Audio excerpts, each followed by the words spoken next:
ನಮಸ್ಕಾರ ಗುರು. Extra innings Kannada YouTube ಚಾನಲ್ಗೆ ಸ್ವಾಗತ ಸುಸ್ವಾಗತ. India versus West Indies first match ಮುಗಿದು ನಮ್ಮ ಭಾರತ ತಂಡ ಗೆದ್ದಿದ್ರು. ಇನ್ನು ಸೆಕೆಂಡ್ ಮ್ಯಾಚ್ ಸ್ಟಾರ್ಟ್ ಆಗಿದೆ ಗುರು. ಡೇ 1 ಕೂಡ ಮುಕ್ತಾಯ ಆಗಿದೆ.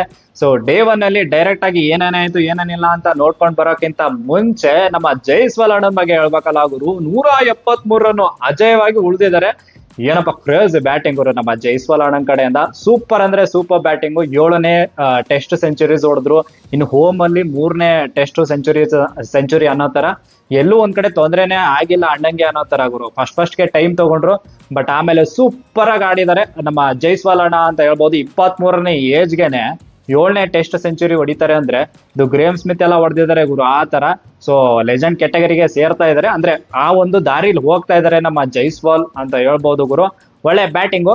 ಇನ್ನು ಡೇ 1 ಏನೇನಾಯ್ತು ಅಂತ ನೋಡ್ಕೊಂಡ್ ಬರೋದಾದ್ರೆ, ಫಸ್ಟ್ ಆಫ್ ಆಲ್ ನಮ್ ಶುಭ್ಮನ್ ಗಿಲ್ ಅಪ್ಪ ದೇವ್ರೆ, ಅಣ್ಣ ಕ್ಯಾಪ್ಟನ್ 6 ಟಾಸೇ ಸೋತಿದ್ರು ಗುರು ಕಂಟಿನ್ಯೂಸ್ ಆಗಿ. ಬಟ್ ಇವತ್ತು ಟಾಸ್ ಗೆದ್ಬಿಟ್ಟು ಸೀದಾ ಡೈರೆಕ್ಟ್ ಆಗಿ ಬ್ಯಾಟಿಂಗ್ ತಗೋತಾರೆ. ಇನ್ನು ನಮ್ಮ ಭಾರತ ತಂಡದ ಪ್ಲೇಯಿಂಗ್ ಎಲ್ಲವನ್ನು ಅನ್ಚೇಂಜ್ಡ್ ಗುರು, ಏನು ಚೇಂಜ್ ಇರಲಿಲ್ಲ. ಆಮೇಲೆ ಇದು ಬುಮ್ರಾ ಅವ್ರಿಗೆ 50ನೇ ಟೆಸ್ಟ್ ಪಂದ್ಯ, ಆಮೇಲೆ ನಮ್ಮ ಜೈಸ್ವಾಲ್ ಅಣ್ಣಂಗೆ 50ನೇ ಇಂಟರ್ನ್ಯಾಷನಲ್ ಪಂದ್ಯವಾಗಿತ್ತು. ಇನ್ನು ಈ ಕಡೆ ಬ್ಯಾಟಿಂಗ್ ಮಾಡಕ್ಕೆ ನಮ್ಮ ರಾಹುಲ್ ಅಣ್ಣ ಮತ್ತೆ ನಮ್ಮ ಜೈಸ್ವಾಲ್ ಬರ್ತಾರೆ ಗುರು. ಓಪನಿಂಗ್ ಪಾರ್ಟ್ನರ್ಶಿಪ್ ಚೆನ್ನಾಗೇ ಬಂತು. ಅಂದ್ರೆ ಏನಪ್ಪಾ ಅಂದ್ರೆ ಫಸ್ಟ್ ಒಂದು 10 ಓವರ್ಸ್ ನೋಡ್ಕೊಂಡು ಆಡಿದ್ರು. ಬಟ್ ಈ ಕಡೆ ನಮ್ಮ ರಾಹುಲ್ ಅಣ್ಣ ಸೂಪರ್ ಆಗಿ ಬ್ಯಾಟಿಂಗ್ ಮಾಡಿದ್ರು, ಚಂದ ಬ್ಯಾಟಿಂಗ್ ಮಾಡ್ತಾ ಇದ್ರು. ಆ ಟೈಮಲ್ಲಿ 58 ರನ್ ಆಗಿರುತ್ತೆ ಗುರು. ಏನ್ ಕತೆನೋ ಆ ವ್ಯಾರಿಕೊಂದು ಒಂದು ಬಾಲ್ ಬರುತ್ತೆ ನಮ್ಮ ರಾಹುಲ್ ಅಣ್ಣಂಗೆ. ಅಪ್ಪ ದೇವರ ಕ್ರೇಜಿ ಟರ್ನು, ಆ ಲೆವೆಲ್ಗೆ ಟರ್ನ್ ಆಯ್ತಲ್ಲಪ್ಪ ಅಂತ. ಅದು ಫಸ್ಟ್ ಡೇನೆ ಹಿಂಗೆಲ್ಲ ಟರ್ನ್ ಆಗುತ್ತಾ ಗುರು ಅಂತ ರಾಹುಲ್ ಅಣ್ಣನ ಪಿಚ್ಚಿಗೆ ನೋಡ್ಕೊಂಡೆ ಹೋಗ್ಬಿಟ್ರಿ, ಯಾಕೆ ಗುರು ಹಿಂಗೆಲ್ಲ ಟರ್ನ್ ಆಯ್ತಲ್ಲ ಅಂತ. ಸೊ ಅಲ್ಲಿ 38 ರನ್ ಹೊಡೆದಿರ್ತಾರೆ ನಮ್ಮ ರಾಹುಲ್ ಅಣ್ಣ. ಔಟ್ ಆಗ್ಬಿಡ್ತಾರೆ ಗುರು, ಅದು ಸ್ಟಂಪ್ ಔಟ್ ಆಗ್ಬಿಡ್ತಾರೆ. ಸೆಕೆಂಡ್ ಅಂದ್ರೆ 2ನೇ ಸಾರಿ ಅನ್ಸುತ್ತೆ ಅದು ಸ್ಟಂಪ್ ಔಟ್ ಆಗಿರೋದು, ಆ ತರ ಆಗ್ಬಿಡ್ತು. ಬಟ್ ಅದು ಬಾಲ್ ಮಾತ್ರ ಕ್ರೇಜಿ ಆಗಿ ಸ್ಪಿನ್ ಆಯ್ತು ಗುರು.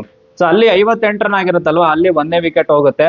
ಆಮೇಲೆ ಈ ಕಡೆ ಸಾಯಿ ಸುದರ್ಶನ್ ಬರ್ತಾರೆ ಗುರು. ಈ ಕಡೆ ಜೈಸ್ವಾಲು ಮತ್ತೆ ಸಾಯಿ ಸುದರ್ಶನ್ ಇಬ್ರು ಜುಗಲ್ ಬಂದಿ ಸ್ಟಾರ್ಟ್ ಆಗುತ್ತೆ. ಇಬ್ರು ಲೆಫ್ಟ್ ಹ್ಯಾಂಡರ್ ಸೇರ್ಬಿಟ್ಟು ಸೂಪರ್ ಆಗಿ ಬ್ಯಾಟಿಂಗ್ ಮಾಡ್ತಾರೆ. ಫಸ್ಟ್ ಸೆಷನ್ ಅಲ್ಲಿ 94 ರನ್ ಏನೋ ಬರುತ್ತೆ, 1 ವಿಕೆಟ್ ಕಳ್ಕೊಂಡು. ಅಂದ್ರೆ ಲಂಚ್ ಮುಗಿದ್ಮೇಲೆ ಮತ್ತೆ ಬ್ಯಾಟಿಂಗ್ ಬರ್ತಾರೆ. ಈ ಕಡೆ ನಮ್ಮ ಜೈಸ್ವಾಲ್ ಅಣ್ಣ ಬಂದ್ ಕೂಡಲೇ 3-4 ಎಲ್ಲ ಹೊಡಿತಾರೆ. ಸ್ವಲ್ಪ ಇಂಟೆಂಟ್ ಕ್ರೇಜ್ ಆಗಿ ತೋರಿಸ್ಬಿಡ್ತಾರೆ ಗುರು. ಆ ಸೆಷನ್ ಅಲ್ಲೇ ಅಂದ್ರೆ ಸೆಕೆಂಡ್ ಸೆಷನ್ ಅಲ್ಲೇ ನಮ್ಮ ಜೈಸ್ವಾಲ್ ಅಣ್ಣನು ಸೆಂಚುರಿ ಮಾಡ್ಬಿಡ್ತಾರೆ, ಸೂಪರ್ ಸೆಂಚುರಿ. ಸೊ ಒಂಥರ ಕ್ರೇಜಿ, ಅದು ಹೇಳದ್ನಲ್ಲ 7ನೇ ಟೆಸ್ಟ್ ಸೆಂಚುರಿ ಅಂತ. ಸಖತ್ತಾಗಿ ಆಡಿದ್ರು, ಸೂಪರ್ ಆಗಿ ಆಡಿದ್ರು. ಎಲ್ಲೂ ಏನು ಒಂದು ತೊಂದರೆನೇ ಇರ್ಲಿಲ್ಲ ಅವ್ರಿಗೆ ಅನ್ನೋ ತರ ಆಟ ಆಡಿದ್ರು. ಸೊ ಆಮೇಲೆ ಈ ಕಡೆ ನಮ್ಮ ಸಾಯಿ ಸುದರ್ಶನ್ ಗುರು ನಂಬರ್ 3 ಅಲ್ಲಿ ಪ್ಲೇಸ್ ಸಿಮೆಂಟ್ ಹೊಡಿಬೇಕು ಅಂತಂದ್ರೆ ಚೆನ್ನಾಗ್ ಆಡ್ಬೇಕು ಅಂತ ಇತ್ತು. ಅಣ್ಣನು ಚೆನ್ನಾಗ್ ಆಡಿದ್ರು ಗುರು.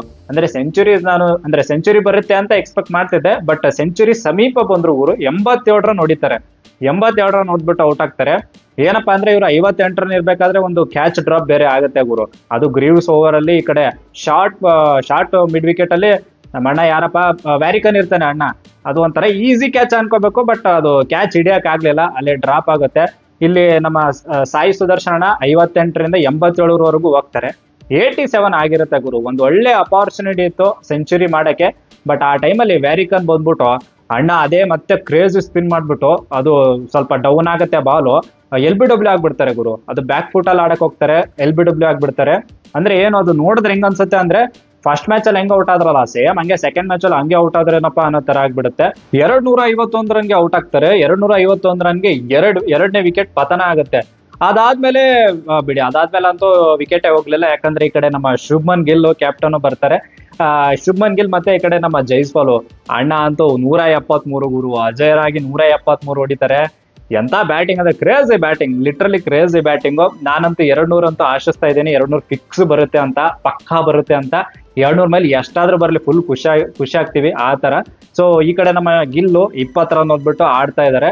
ಇವರಿಬ್ಬರ ಮಧ್ಯೆ ಪಾರ್ಟ್ನರ್ಶಿಪ್ 67 ಏನೋ ಇದೆ ಗುರು. ಅಜಯರಾಗಿದ್ದಾರೆ ಇನ್ನು. ಸೊ ನಾಳೆ ನಮ್ಮ ಭಾರತ ತಂಡ ಅಂತೂ ರಚ್ಕೆದ್ಬಿಟ್ಟು ಬ್ಯಾಟಿಂಗ್ ಮಾಡ್ತಾರೆ ಅಂತ ಅನಿಸ್ತಾ ಇದೆ. ಸದ್ಯದ ಪರಿಸ್ಥಿತಿಗೆ ಡೇ 1 ಸುಭದ್ರ ಸ್ಥಿತಿಯಲ್ಲಿ ಭಾರತ. ಯಾಕಂದ್ರೆ 318 ರನ್ 2 ವಿಕೆಟ್ ಕಳ್ಕೊಂಡಿದೀವಿ ಅಷ್ಟೇ. ಸೊ 318 ರನ್ ಹೊಡೆದಿದ್ದೀವಿ. ಇನ್ನು ನಾಳೆ ಇನ್ನೊಂದು 200-250 ಮಿನಿಮಮ್ ಹೊಡೆದ್ರೆ 550 ಅಂತೂ ಫಿಕ್ಸ್ ಹೊಡಿತಾರೆ ಅಂತ ಅನಿಸ್ತಾ ಇದೆ. ಸೊ ಒಂಥರ ಹೊಡೆದ್ರೆ ಮಸ್ತ್ ಆಗಿರುತ್ತೆ ಗುರು ಭಾರತ ತಂಡ. ಅಂದ್ರೆ ಏನು ಇವರು ವೆಸ್ಟ್ ಇಂಡೀಸ್ ಅವ್ರು ಏನಾದ್ರೂ ಚಮತ್ಕಾರನೇ ಮಾಡ್ಬೇಕಾಗತ್ತೆ, ಇಲ್ಲ ಅಂದ್ರೆ ಆಪ್ಷನ್ ಉಳಿಯಲ್ಲ ಅವ್ರ ಹತ್ರ. ಇನ್ನು ನೆಕ್ಸ್ಟ್ ಅಪ್ಡೇಟಿಗೆ ಬರೋದಾದ್ರೆ ಗುರು, IPL ಒಂದು ಅಪ್ಡೇಟ್ ಬಂದ್ಬಿಡ್ತು. ಏನಪ್ಪಾ ಅಂತಂದ್ರೆ ಡೆಡ್ ಲೈನ್ ಕೊಟ್ಟಿದ್ದಾರೆ ಗುರು. IPL retention dead line November 15 ಅದರ ಆಸ್ಪಾಸ್ ಇರುತ್ತೆ ಅಂತ. ಇನ್ನು ಆಕ್ಷನ್ ನಡೆಯೋದು ನೋಡಿದ್ರೆ ಅದ್ರದ್ದು 1 ತಿಂಗಳಾದ್ಮೇಲೆ ಅಂದ್ರೆ ಡಿಸೆಂಬರ್ 15 ಆಸ್ಪಾಸ್ ಇರುತ್ತೆ ಅಂತ ಸುದ್ದಿ ಬಂದಿದೆ. ಸೊ ಒಟ್ನಲ್ಲಿ ಇನ್ನೇನಾಯ್ತು ನವೆಂಬರು ಆಮೇಲೆ ಡಿಸೆಂಬರು IPL ಆಕ್ಷನ್ ಏನ್ ಕತೆ ಅಂತ ಒಂಥರ ಕ್ರೇಜಿ ಆಗಿರುತ್ತೆ ನೋಡಕ್ಕೆ. ಇನ್ನು ಏನಪ್ಪಾ ಅಂದ್ರೆ ಯಾರ್ಯಾರ ಪ್ಲೇಯರ್ಸ್ ಯಾವ್ಯಾವ ಪ್ಲೇಯರ್ಸ್ ರಿಲೀಸ್ ಮಾಡ್ತಾರೆ, ಯಾವ್ಯಾವ ತಂಡ ಯಾವ್ಯಾವ ಪ್ಲೇಯರ್ಸ್ ನ ಕ್ರೇಜಿ ಪ್ಲೇಯರ್ಸ್ ನ ರಿಲೀಸ್ ಮಾಡ್ತಾರ. ಆಮೇಲೆ ಗ್ರೀನ್ ಒಂದು ಹಾಟ್ ಸುದ್ದಿ ಅಂತಾನೆ ಹೇಳ್ಬೋದು. ಗ್ರೀನ್ ಅಣ್ಣನ್ ಅಂದ್ರೆ ಬಿಸಿ ಸುದ್ದಿ ಅಣ್ಣ, ಯಾರ ಕಡೆ ಹೋಗ್ತಾರೆ ಅಣ್ಣ ಅಂತ. ಸೊ ಅದು ಒಂದು. ಈ ಕಡೆ ನಮ್ಮ RCB ಅವ್ರದ್ದು ಯಾರ್ಯಾರನ್ನ ರಿಲೀಸ್ ಮಾಡ್ತಾರೆ, ಏನ್ ಕತೆ.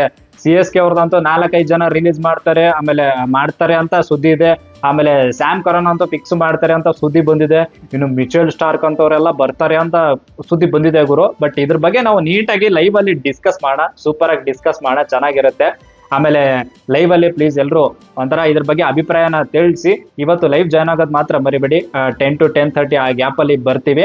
ಇನ್ನು ಈ India versus West Indies second test ಏನೋ ಡೇ 1 ಮ್ಯಾಚ್ ಯಾರ್ಯಾರು ನೋಡಿದಿರ ಅವ್ರಿಗೆ ಏನ್ ಅನಿಸ್ತು ಅಂತ ಪ್ಲೀಸ್ ನಿಮ್ಮ ಅಭಿಪ್ರಾಯನ ಕಮೆಂಟ್ ಬಾಕ್ಸ್ ಅಲ್ಲಿ ತಿಳಿಸಿ.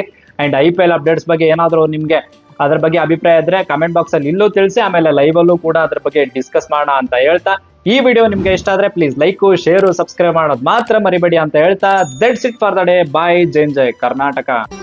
ಮತ್ತೆ ಭೇಟಿಯಾಗೋಣ. ನಮಸ್ಕಾರ.